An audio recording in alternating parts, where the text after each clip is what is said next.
رسول اللہ صلی اللہ علیہ وسلم فرماتے ہیں، اللہ رب العالمین فرماتا ہے انا عند ظن عبدی بھی، میں اپنے بندے کے گمان کے مطابق ہوتا ہوں جس طرح وہ میرے متعلق گمان کرتا ہے۔ وانا معه اذا ذکرنی، اور میں اپنے بندے کے ساتھ ہوتا ہوں جب بھی وہ میرا ذکر کرے گا۔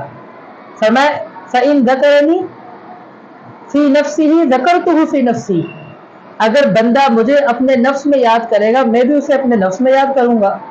فرمایا وإن ذکرنی فی ملأ ذکرتہ فی ملأ خیر منہ، اگر وہ مجھے کسی جماعت میں یاد کرے گا تو میں اسے فرشتوں کی جماعت میں جو اس سے بہتر جماعت ہے اس میں اس کا تذکرہ کروں گا، اسے یاد کروں گا۔ فرمایا کہ وإن تقرب الی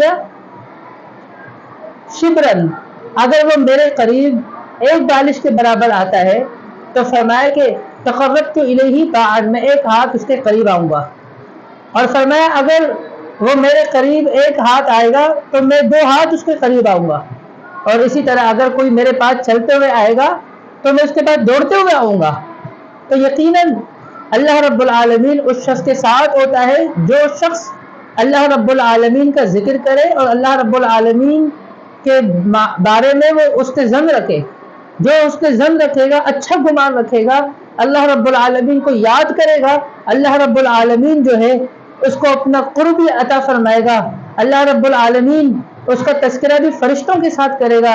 اللہ رب العالمین اس کو جو ہے نا اپنے قریب کر دے گا۔ اللہ رب العالمین اس کو اور بھی زیادہ اپنے قریب آنے کی اللہ تعالیٰ مواقع عطا فرمائے گا۔ اور ایسا شخص کبھی مایوس نہیں ہوگا جس شخص کے ساتھ اس کا پروردگار ہو، جس شخص کا پروردگار اس کے اتنے قریب آ جائے، وہ شخص کبھی مایوس نہیں ہو سکتا، بشرطے کہ انسان جو ہے گناہوں سے بچنے کے لیے جو ہے نا کوشش کرے، گناہوں سے اجتناب کرے اور اللہ رب العالمین کے